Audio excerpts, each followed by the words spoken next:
Okay, let's move on to the last speaker of the session. Professor Sang Ouk Kim is here next to me. Professor Sang Ouk Kim is the professor in the Department of Material Science and Engineering here at KAIST and the director of National Creative Research Initiative Center for Multi-Dimensional Directed Nanoscale Assembly and Graphene Liquid Crystalline Fiber Center, and also co-director of the KAIST Joint Research Laboratory for Directed Maxine Assembly. To date, Professor Kim has published more than 240 journal papers and delivered more than 400 invited presentations over worldwide. He is the recipient of the numerous awards, including Presidential Young Scientist Award and the KAIST Academic Grant Prize. And he is honored as the highly cited research by Clarivate Analytics in 2018.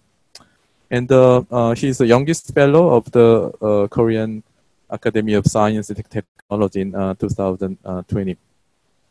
Professor Kim is an associate editor of energy storage materials and also the chair of the advisory board, the DMSE chemistry, Spinning of Nature. And please join me. Welcome, Professor Kim. Thank you for the kind introduction, Chair Yanshik. Okay. Hello, everyone. You must be in all different time zones now. Actually, it's in afternoon, and I'm the last speaker of today's session in Korea. Actually, I joined the previous meeting, which was offline meeting in the similar form 2 years ago. It is my great pleasure to join again. I really appreciate sincere effort from Chair Lee Kim and Department Chair Seungbum. And for me, it's a really great honor. And actually, I also I would like to thank Jillian for commenting on the polymer research in KAIST. Actually, our chair, Yanshik, and I working on this subject.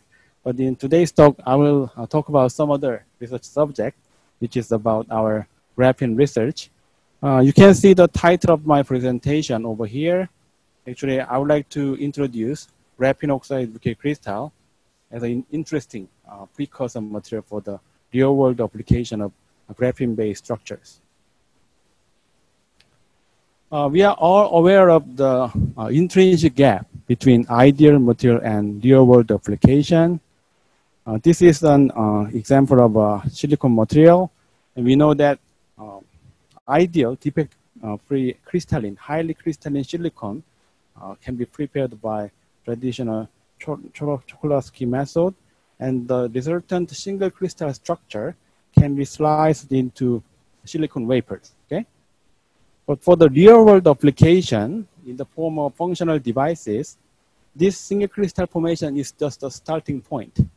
We need to do patterning of the circuit, and we need to also do some chemical modification, such as doping or ion implantation, to really attain the final real-world application. Actually, this is same for any kind of material application, and even for the graphene research. Previous research effort to produce high quality graphene is just starting point. And I would like to emphasize that for the eventual real world application, some kind of shape engineering and property optimization are critical steps. In the early day of graphene research, actually electronics and optoelectronics are the two major promising application fields.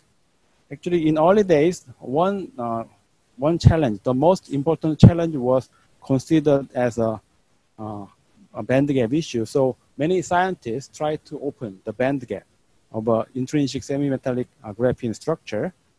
But nowadays, I would say the more critical issue should be the hard separation of graphene structure from the metal catalyst, particularly in the case of CVD graphene method. We know that from the well-established CVD method, it's not so hard to make a high-quality graphene.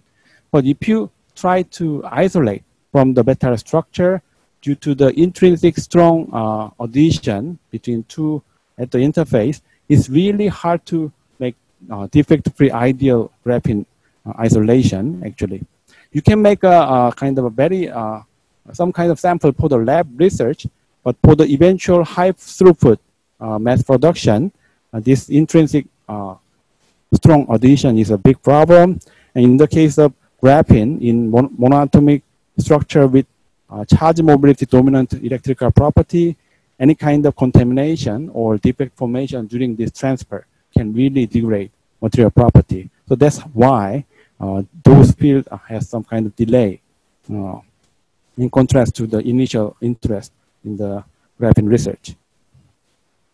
So nowadays, actually, research effort for the real-world application of graphene is focusing on graphene powder over worldwide. Actually, many companies and many people are trying to make a high-quality graphene based on exfoliation of graphite. But there was an interesting article published in Nature a few years ago. The title is "The War on Fake Graphene." Actually, most of commercially available graphene powders are prepared by this kind of physical exfoliation process. But this article claimed that all the commercially available products made by this kind of method has very high stacking number, much more than 10. So nowadays people say if your graphene material has a stacking number less than 10, then you can still call it multi-layer graphene. But if stacking number is much more than that, then you can no more call it as a graphene, but just graphene, graphite nanoflight or something like that. And another issue is, even if you get good exfoliation based on this kind of physical method, without any chemical modification, the exfoliated graphene has a very strong tendency for the restacking. So it's very hard to maintain the well-exfoliated structure. That's why it's very hard to find high quality, well-exfoliated graphene in the market nowadays. I have been working on graphene material for a while, and I always emphasize that for the real-world application of graphene-based structures, shape engineering, possibly by nanoscale assembly, and property optimization, possibly by chemical modification or heteroatom doping, are two crucial requirements for to attain our kind of eventual goal. This slide shows molecular self-assembly. Actually, this is a kind of motivation of our nanoscale assembly research. And as you know, molecular self-assembly is a nature-given nanoscale fabrication method.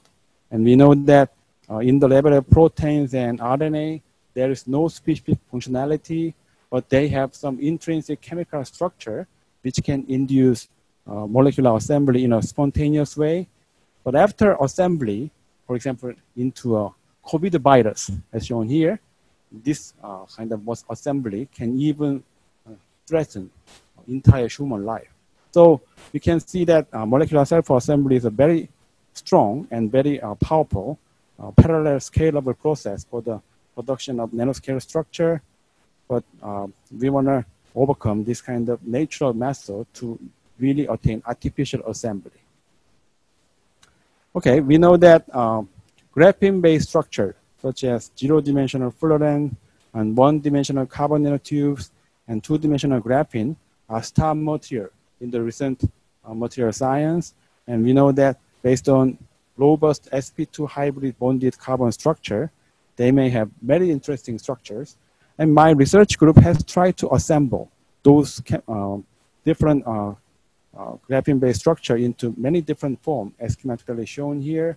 And some of them can have three-dimensional structures. And we believe that this kind of assembly can really enhance the value of those interesting graphene-based materials.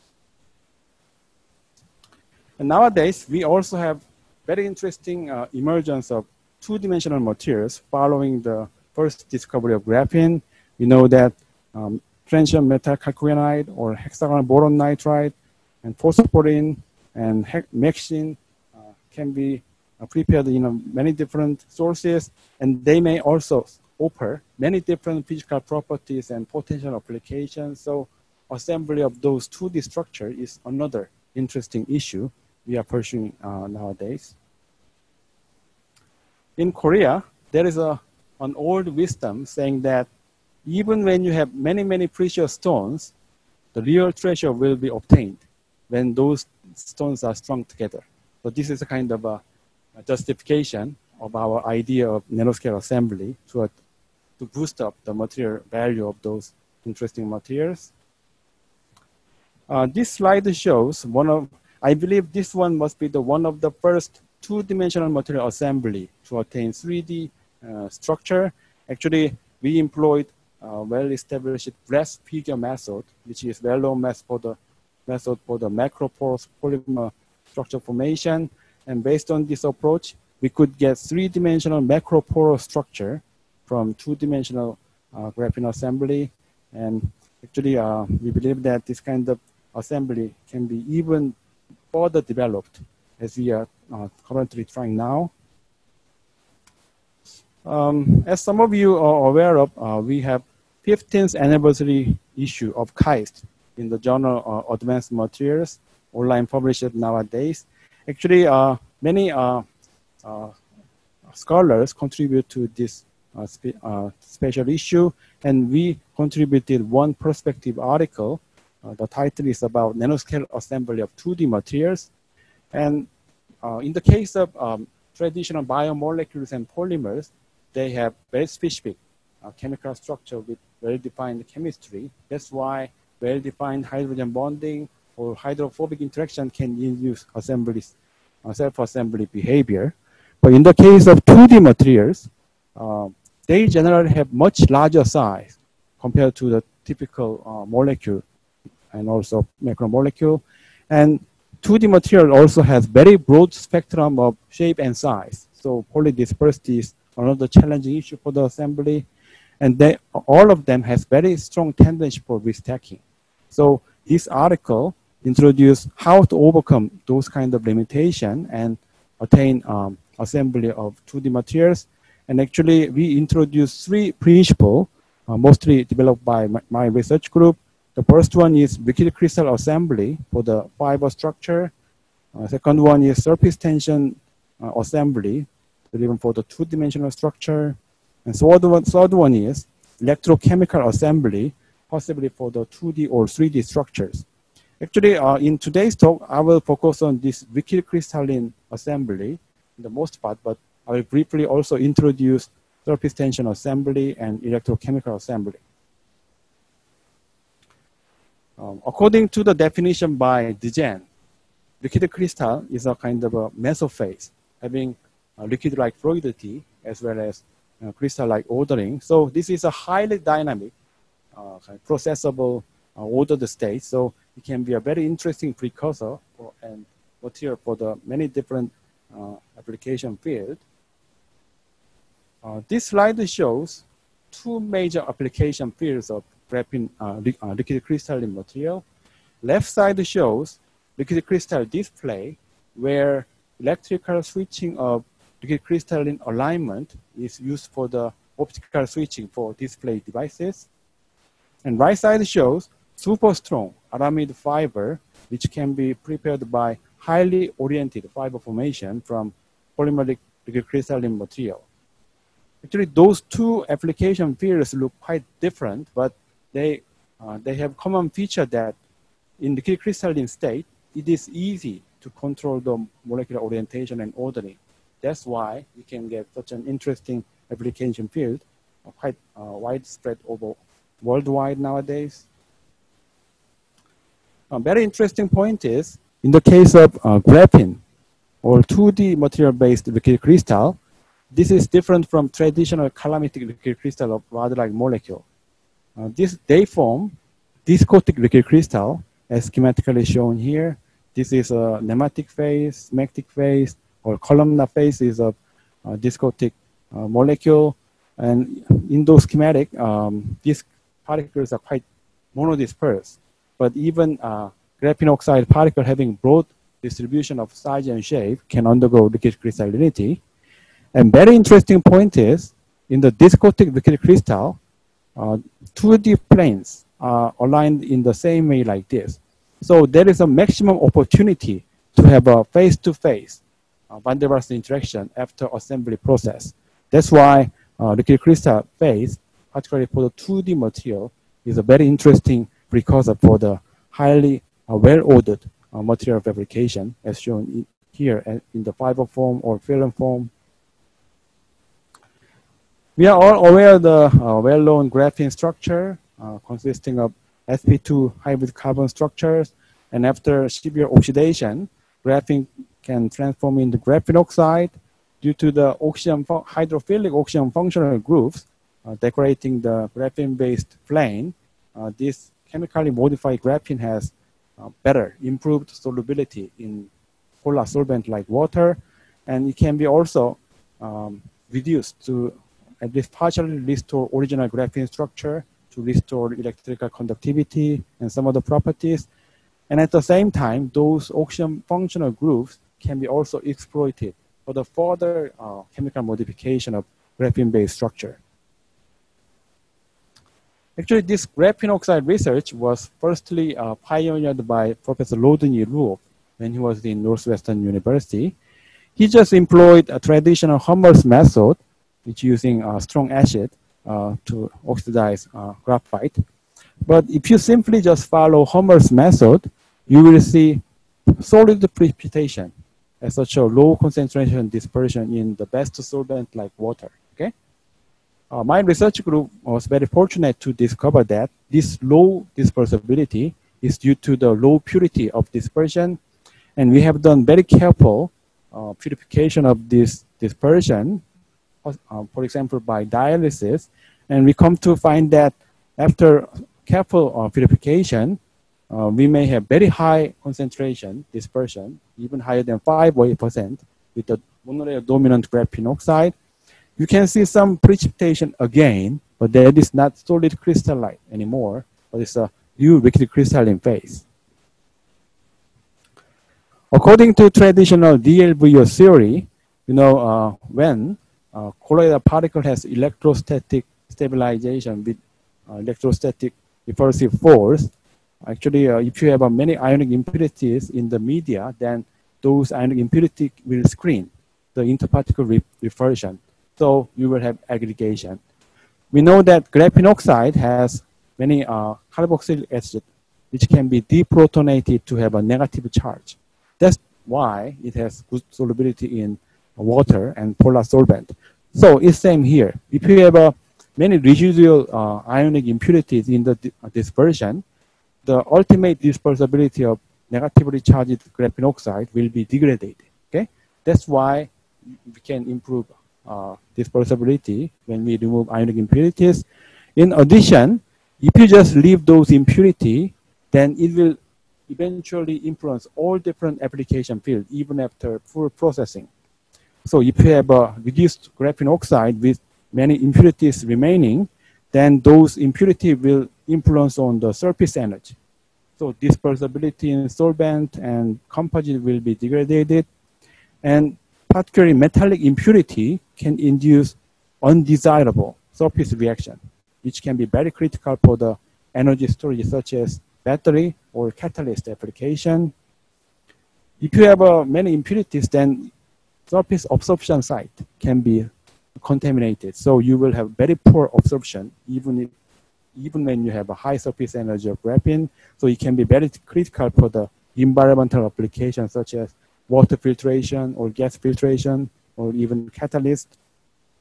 If you have those impurities in for the graphene sample for electronics and fiber application and thermal release material, they can really make the material property unstable, which means you will have different properties for all different samples. So this is not so desirable for any kind of application, particularly aiming at real-world mass production. Okay, based on our early day knowledge about purification effect, we were very fortunate to discover any kind of graphene-based liquid crystal for the first time. Actually, we purchased many different graphite sources from over worldwide and has done very careful synthesis and purification. we come to find that even though graphene oxide particle may have different size, distribution, and shape, all of them underwent typical isotropic to liquid crystalline phase transition as a function of graphene oxide concentration. And this is the SEM image of freeze-dried sample showing typical liquid crystalline alignment. If you have some fundamental knowledge about liquid crystalline material, you can immediately recognize Hartford integer type discrimination structure, which are the typical defective structure for nematic type liquid crystal. So this is the direct evidence showing that graphene oxide liquid crystal is a typical nematic type colloidal liquid crystalline material. Based on our highly purified graphene oxide, we could get more than 99% monolayer exfoliated graphene oxide. So if you reduce this sample in a careful way, you can get real graphene having below 10 layer stacking or even 5 layer stacking. So that's what we are currently collaborating with a company in Korea. So I will show you some more detail later. Actually, you can also think about composite structure based on this liquid crystalline phase. You can incorporate water-soluble polymer in the dispersion and do this kind of wet spinning of fiber in composite form. You can see that due to the liquid crystallinity, all the graphene oxide particles are highly aligned along the chain, fiber axis. In fact, before our discovery of graphene oxide liquid crystal, there was one 2D-based liquid crystalline system, which is clay particle dispersion in water. You know, clay also has layered structure, and those layered structure can be exfoliated in water, highly purified water. But without any critical application potential, this 2D liquid crystal has been relatively quiet for a long time. But right after our discovery of graphene oxide liquid crystal, some other graphene-based dispersions and some other 2D materials like molybdenum disulfide or Maxine have been reported from liquid crystalline phase. So we are very happy to see opening of a new research field of 2D-based liquid crystal nowadays. The more interesting thing is our discovery of graphene oxide liquid crystal is opening new emerging application field of graphene-based structures. It's quite well known that graphene fibers can be simply wet formed from the graphene oxide liquid crystal in a low-cost process. And nowadays, many people are interested in water treatment, water filtration of graphene oxide-based structure. And for those applications, you need to carefully remove all the ionic impurities. So how to achieve high-quality graphene oxide dispersion in water is very critical. So I believe liquid crystalline phase formation is always involved in those application fields. And my research group and many others are also using this graphene oxide liquid crystal as an interesting precursor to prepare a 3D or a 2D assembled structure. And recently there is also an interesting demonstration of graphene oxide-based liquid crystal display. This slide shows the first report for the additive-free pure graphene oxide fiber spinning from graphene oxide liquid crystal, which was reported by Dr. Chao Gao in Zhejiang University. After wet spinning from liquid crystalline phase, they attained kind of a brief thermal treatment to restore electrical conductivity. So electrically conductive carbon fibers can be easily prepared from the low-cost solution process. When this work was accepted, I got a telephone interview from Nature News, and I commented that this work is an interesting example showing that a new material discovery, our new material discovery is evolving into very interesting real-world application. This fiber work, fiber spinning from GOLC is developing further nowadays, and this slide shows highly thermal conductive graphene fibers achieved by Dr. Jie Lian in RPI in US. Under their optimal condition, they could get very high thermal conductivity from graphene liquid crystalline fiber, and the value is even higher than the value of the commercially available carbon fiber. So this is a very valuable, interesting example showing that graphene assembly can really attain very high superior property, even higher than the value of the commercially available counterpart. Motivated from this kind of achievement over worldwide for the graphene fiber, we organized one research center among domestic scientists for the graphene fiber research. And this slide shows one of our recent reports showing that Mussel adhesive polydopamine can be synergistically integrated in this graphene fiber formation. Actually, in graphene oxide dispersion, graphene oxide particles are negatively charged. So actually, it is very hard to overcome this net dispersion to attain well-assembled structure. But if you incorporate Mussel adhesive dopamine, then it can also play the role of adhesive in aqueous conditions. So you can really get highly packed, high-performance graphene-based fiber structure. And another interesting point is polydopamine itself can transform into nitrogen-doped carbon by thermal treatment just around 1000 degrees. So you can even enhance electrical conductivity by some nitrogen doping effect. This module-based adhesive technology can be also useful for some other 2D material like Maxine.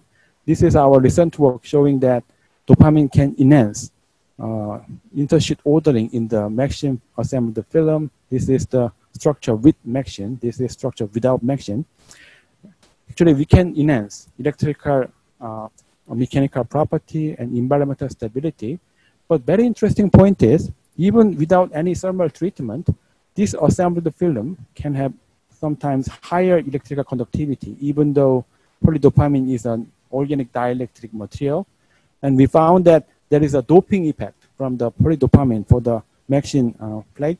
That's why we have such kind of interesting enhancement, even when we incorporate insulating polydopamine ingredient in the structure. So as a research, we could really boost up electrical conductivity and EMI shielding effect of this interesting 2D structure. This next slide shows our recent work for the graphene fiber, which is self-planarization of graphene fiber. Actually, we found that under our organic-based fiber spinning approach, graphene fiber can really transform into the equilibrium structure in a long relaxation time. And after this long relaxation, this graphene fiber tend to form this kind of a flat planar structure rather than original circular shape. And in some sense, for the 2D material like graphene, this planar structure has to be the stable structure, right? And we also know that 2D material has best property when they are in perfectly flat geometry.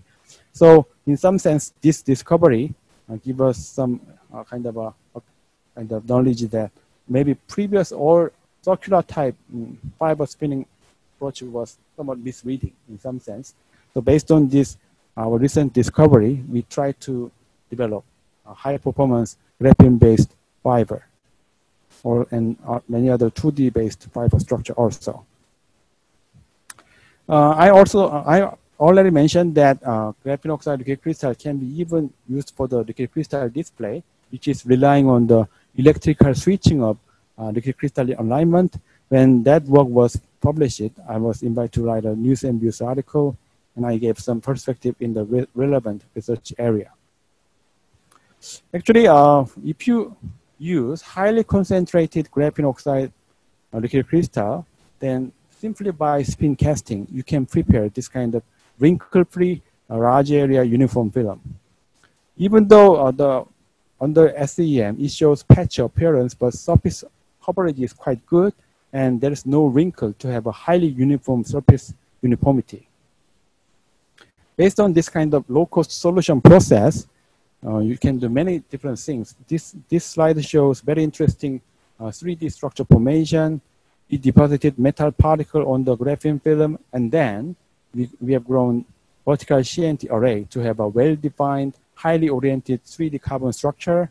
And actually, this kind of structure can be useful for many different applications due to larger surface area and intrinsically flexible geometry. This slide shows another interesting 3D graphene assembly based on electrochemical method. Actually, this is very simple method. You can simply immerse commercially available zinc plate in the graphene oxide liquid crystal dispersion. Then you will see there is a spontaneous formation of graphene film at the surface of zinc plate without any heat or any kind of additional energy. Actually, after a while, you can isolate the assembled graphene film, and you can be even freestanding film to have a sufficiently thickness. And when we observe the cross-section, we could see highly porous, partial parallel alignment of graphene assembled structure. Actually, the underlying principle for this interesting assembly is similar to the electrolysis deposition. When zinc plate is dissolved in weakly acidic aqueous dispersion of graphene oxide, the resultant electron reduce graphene oxide to have a layer by layer assembly of RGO at the zinc template. Actually, you can also incorporate nanoparticle like silicon particle or some nanowires to have a layered composite structure over large area. And you can also do some shape engineering of template to stabilize this kind of structure at typical cotton, textile, or any other 2D or 3D shape engineer the template structure. Okay, that's graphene oxide crystal-based assembly approach. This slide shows very interesting interfacial tension-based, Marangoni effect-based 2D assembly of minimal oxidized graphene. We don't use graphene oxide anymore. We try to exfoliate graphite with electrochemical method for the minimal oxidation, and then we use some mixture solvent system with one volatile component to bring about convection throughout the volume to deliver all the graphene platelet at the water surface, and the surface Marangoni effect also induce lateral packing to have a very dynamic two-dimensional assembly. This is the real-time movie of this interesting assembly behavior. Actually, original electrochemically exfoliated graphene has micron size, so they are invisible with your bare eye. But after delivery to the surface by convection and lateral assembly, they form visible particle, as you can see in this movie. And those visible particles undergo further assembly in a highly dynamic way. And very interesting point is when assembly has some defect structure, there is a reassembly to have a better packed structure. So this is kind of a self-healing film formation driven by very interesting Marangoni effect. Based on this interesting approach, we could really attain 10 centimeter diameter assembly by a 2-minute assembly process. Actually, this assembly approach is universally useful for carbon nanotubes or even fluorine and some other 2D material, metal chalcogenide. And this slide shows our recent work where we use this approach for the Maxine plates. In the case of Maxine, typical deposition method is not so good, not so easy to make a uniform large area structure. Instead, exfoliated graphene Maxine flakes can be assembled by this interfacial assembly method. You can see TM image of a kind of a minimal number layer stacked assembled film, and you can also see a layer number controlled assembled behavior for 1 stack for 5 stack.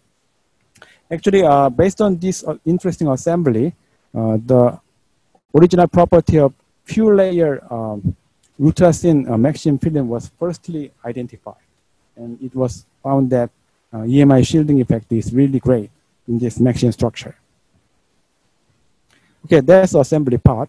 Let me move to some heteroatom doping study for graphene toward energy and environmental application. We know that chemical modification is very critical for many different application fields of graphene, but for the recently emerging energy and environmental application, doping and chemical modification is much more important. You know, by incorporating heteroatoms such as boron and nitrogen, you can give permanent dipole in the graphene structure. So you will really boost up surface energy to have a better absorption And sometimes some heteroatom dope structure can induce surface reactivity for redox reaction. And sometimes you have some catalytic effect for the ORR reaction or HER.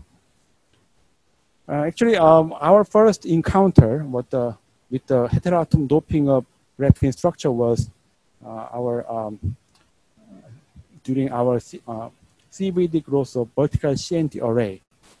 Actually, one day, one of my previous members, Dokhyun, incorporated ammonia gas as a typical process to have some etching effect.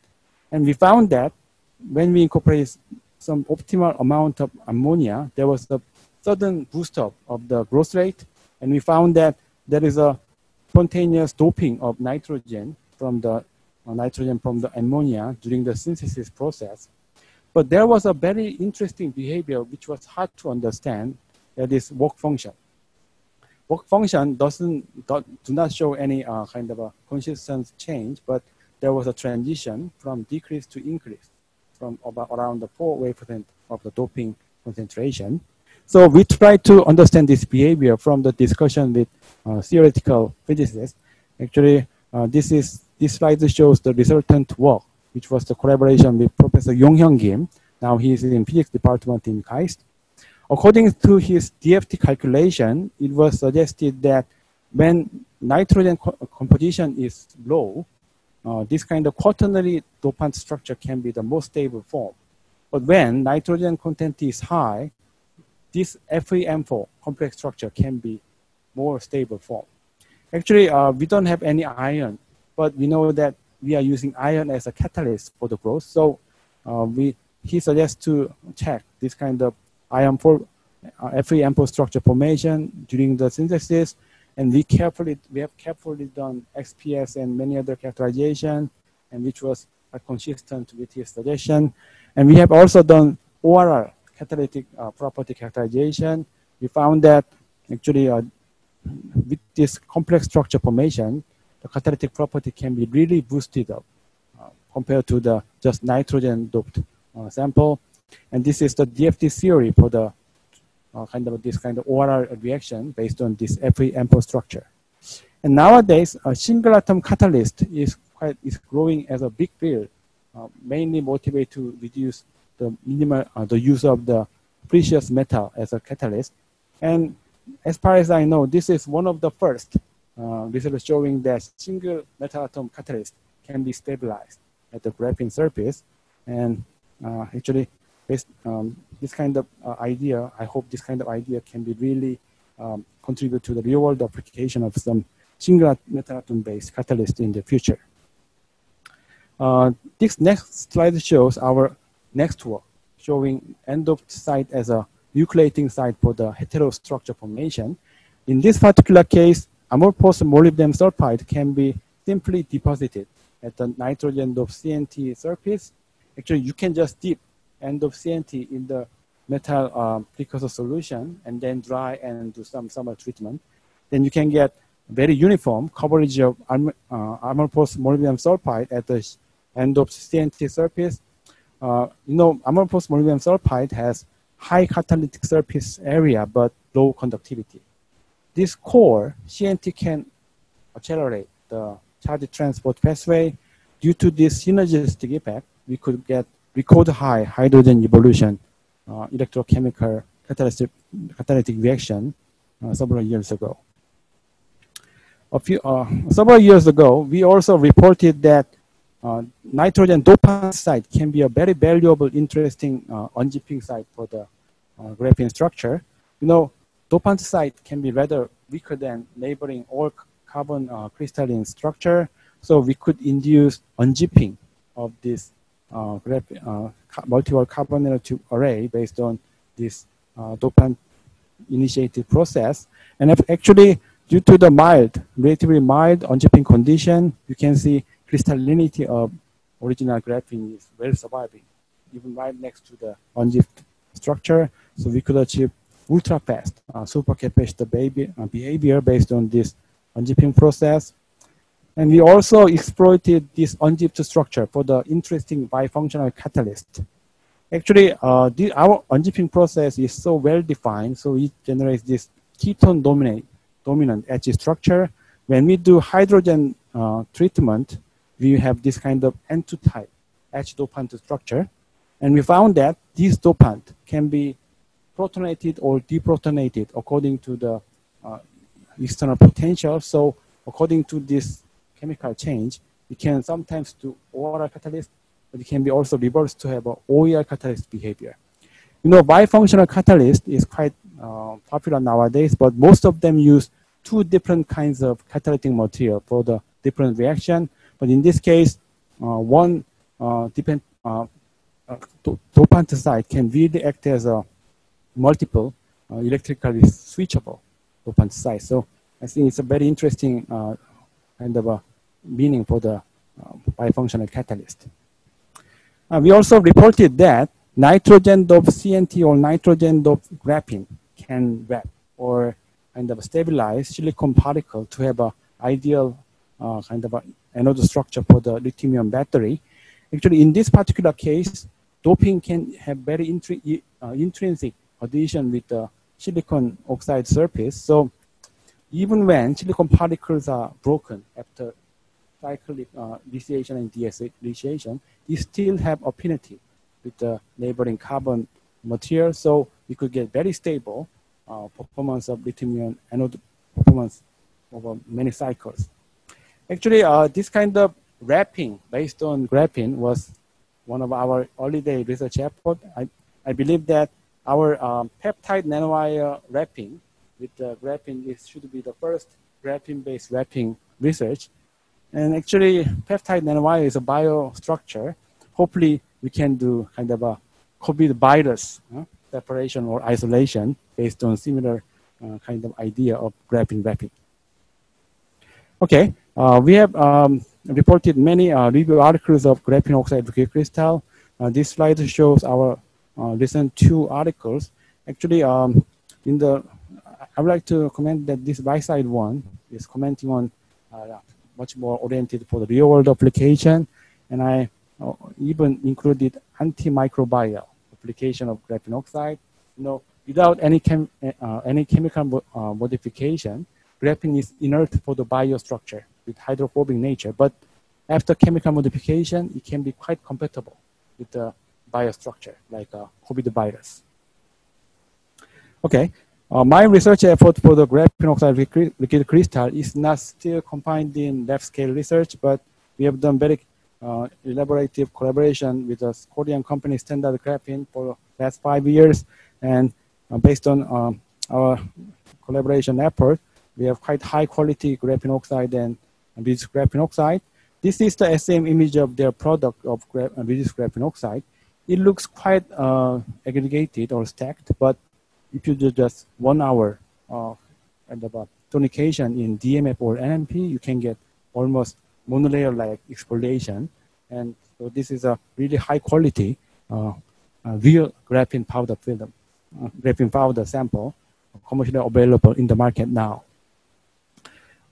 Recently, Standard Graphene donated 1 water filtration system based on graphene filter to a Hongil human school in Nepal area. You know, in Korea, we have a Captain Hongil, who is the world famous climber. And actually, he established more than 10 schools in Nepal area.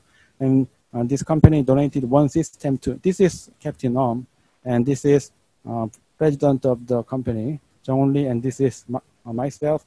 And we had the anniversary for the kind of a donation of this interesting system. And I was very happy to see that all those students are very excited to have this water filtration system. So this is a very impressive moment for me to really verify that material science can do something for human rather than just for the scientists. Okay? Okay, I would like to emphasize again, for the real world application, nanoscale assembly and chemical modification are very, very critical steps. And I would like to thank my collaborators and group members. Actually, I have many more collaborators over worldwide, but I just listed name those who really contribute to my today's content. Thanks for your kind attention.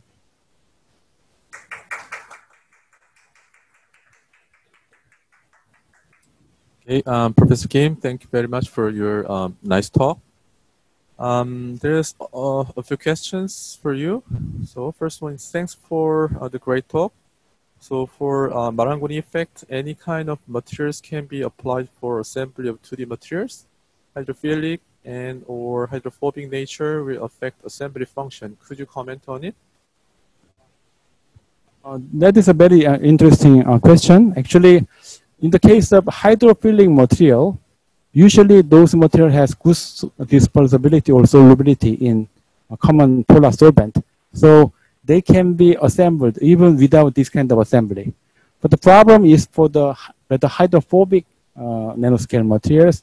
In this case, it's very hard to have a high concentration dispersion in common solvent. So how to assemble a well-packed structure from very dilute dispersion is the kind of challenge. Actually, our interfacial assembly is the solution for that. We can do highly packed structure formation even from the kind of extreme dilute dispersion. Thanks for the nice question. Yeah. Next question is great talk. In case of 3D structured graphene fiber, do you still have great mechanical strengths even after reduction of graphene oxide? Yeah, that is also very interesting question. Actually, some other research group reported super high mechanical property, but we are not aiming at this kind of superior property to surpass traditional carbon fiber. Instead, we want to have rather flexible, not such strong, but which can be useful for the wearable devices. So we are doing much milder reduction condition. In this case, we can avoid the brittle effect, and we sometimes have highly flexible geometry. And one interesting point is, in our self-planarized flat fiber geometry, actually along the normal plane of the planar structure, the fiber may have much higher flexibility. That is another advantage of our planar fiber structure. There's one last question. Really appreciate you for exceptional and salutary presentation. I have a question about the method to detect defects on graphene. As far as I know, Raman spectra is one of the most commonly used way to determine the quality of graphene. Is Raman spectra actually a proper method to define whether the graphene structure is defective or not? Also, I would like to know if there's other methods to check the quality of other graphene-based materials like graphene oxide, end-doped graphene, and etc. Okay, thanks for the question. Actually, as you just mentioned, actually Raman spectroscopy can be the first step for the characterization for the high crystallinity. But as far as I know, Raman is much more to check the graphitic structure, right? The portion of graphitic structure. But there is no information which kind of defect you have inside. In our case, actually, always defects in graphene bring about some other heteroatom like oxygen or nitrogen. So we also use kind of a XPS as a typical tool to do characterization of this chemical structure. But if you really want to identify a pentagon or heptagon ring without any heteroatom structure, probably TM can be the straightforward, direct way to characterize this kind of defects. With that, I'd like to thank Professor Kim again for his wonderful talk.